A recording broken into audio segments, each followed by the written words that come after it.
이재명 민주당 대표의 위증교사 재판을 앞두고 한동훈 국민의힘 대표가 별도의 체포 동의안 없이 이 대표가 실형을 선고받으면 법정 구속이 가능하다고 말해 파장이 일고 있습니다. 김주영 기자와 이 부분 따져보도록 하겠습니다. 김 기자, 먼저 이재명 대표의 위증교사 재판 어떤 혐의입니까? 네, 위증교사 사건은 이재명 대표가 2018년 경기도지사 후보 TV토론에서 과거 벌금형이 확정된 검사 사칭 사건을 누명으로 표현하면서 시작됐습니다. 검찰은 이 대표가 이 발언으로 선거법 재판을 받게 되자 증인이었던 김진성 씨에게 위증을 교사했다고 봤습니다. 위증교사 형량은 기본 징역 6개월에서 1년 6개월로 공직선거법 위반보다 더 높은데요. 이 때문에 유죄가 인정될 경우 실형이 나오고 법정 구속도 될 수 있다는 말이 나오고 있습니다.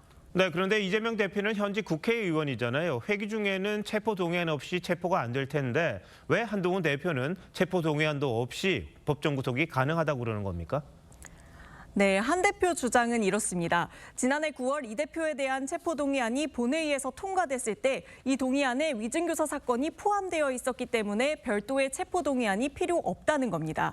국민의힘 측은 국회의원에 대한 체포동의안이 필요 없는 상황을 명시한 대법원 예규를 법적 근거로 들고 있고요. 또 2022년 정창민 전 의원이 사례도 제시했습니다. 정 의원은 체포동의안 가결로 구속됐다가 보석된 이후 1심에서 법정 구속이 됐는데 이 과정에서 체포동의안 표결이 한 번만 이뤄졌다는 겁니다. 네, 물론 민주당은 별도의 체포 동의안이 필요하다 이렇게 주장하고 있죠. 네, 민주당은 지난해 검찰이 이 대표에게 청구한 영장 표지를 공개하면서 이미 영장 기한이 지났고 법원이 영장을 기각하면서 당시 체포동의안은 효력을 잃었다고 강하게 반발했습니다. 또 당시 체포동의안 피의 사실에는 위증교사 외에도 다른 사건들이 포함돼 동일한 사안이라고 보기도 어렵다고 했습니다. 각 당이야 입장이 첨예하게 갈릴 거고요. 법 쪽에서는 어떻게 보고 있습니까? 네, 전례 없는 사건이라서 법 쪽에도 해석이 완전히 갈렸습니다. 일부는 같은 사건을 다루는 거면 국회 동의가 별도로 필요 없다고 봤고요. 사안 자체가 사실관계가 동일한 거잖아요. 범죄 혐의 자체도 체포동의안 가결시켰을 때 그때 범죄 혐의하고 같은 내용 아니에요?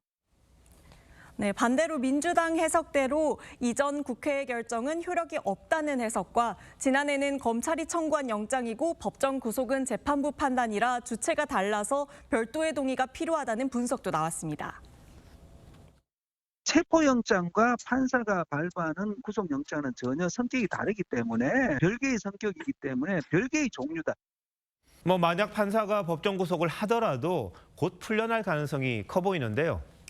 네, 현역 의원은 국회가 석방 결의안을 제출하면 풀어줘야 하는데요.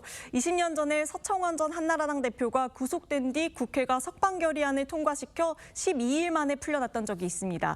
재판부가 이렇게 해석이 분분한 상황에서 법정 구속까지 고집할 이유가 없다는 지적도 그래서 나오고 있습니다.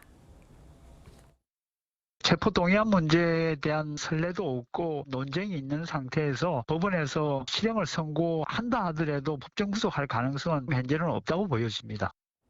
네, 민주당이 압도적인 다수를 차지하고 있으니까 석방 결의안 금방 낼 것 같고 굳이 무리하게 할 필요 없다 이런 주장도 있는데 판사의 판결 어떻게 나올지 좀 지켜봐야겠군요.